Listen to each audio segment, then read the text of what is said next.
Hi friend, আজকে পাঁচ মিশালি তরকারিটা আমি রেঁধে তোমাদের দেখাবো।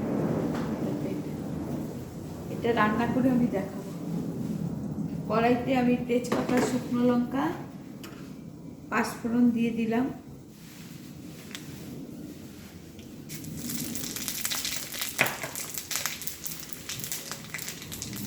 এখানে সবজিটাকে আমি আগে ভালো করে ভেজে নেব।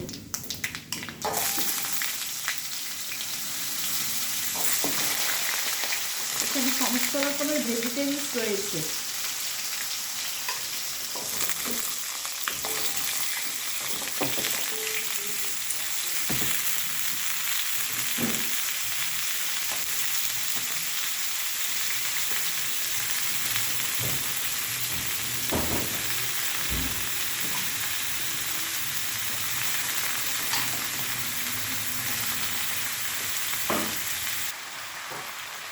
এই যে নুন হলুদ পরিমাণ মতো দিয়ে দিচ্ছি।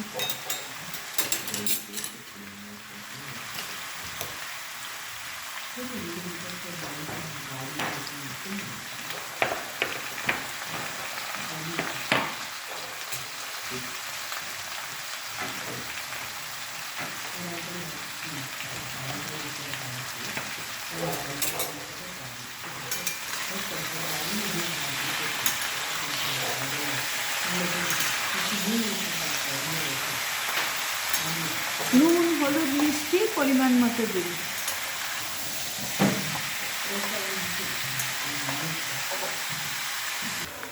দেখো বন্ধুরা, আমি সবজিটাকে এভাবে ভেজে নিয়েছি। ও একটা জিনিস দেখাতে ভুলে গেছি, আমাদের গাছের কলা, কাঁচকলা আমি এখানে দিয়েছি সবজিটাতে।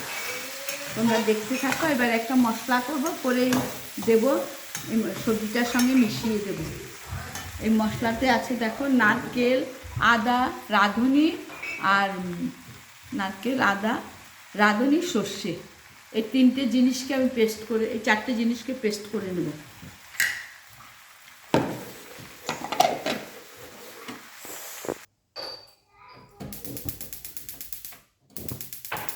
দেখো বন্ধুরা, যে মশলাটা আমি পেস্ট করে নিয়েছি সেটাকে আমি ছেঁকে দিয়ে দিচ্ছি। এইটার মধ্যে শুক্তো টাইপের করছি তো, এটার মধ্যে দিয়ে দিচ্ছি। আর ছাবড়াটা আমি ফেলে দেব। এখানে সর্ষে, নারকেল, রাঁধুনি, আদা, এই চারটে জিনিস আছে।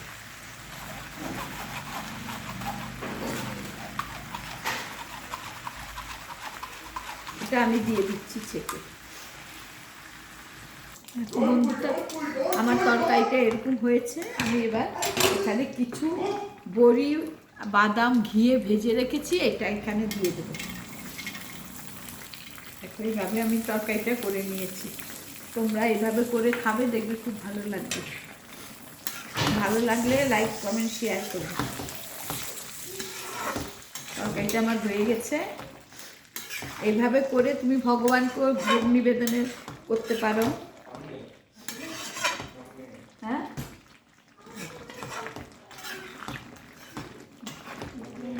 আমার রান্নাটা কমপ্লিট। ভালো লাগলে লাইক, কমেন্ট, শেয়ার করবে, আমার পাশে থাকবে, আমার ভালো লাগবে। বাই।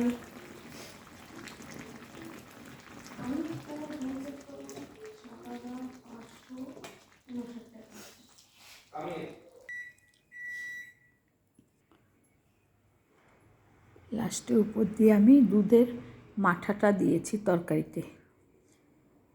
এরকম হয়েছে দেখতে।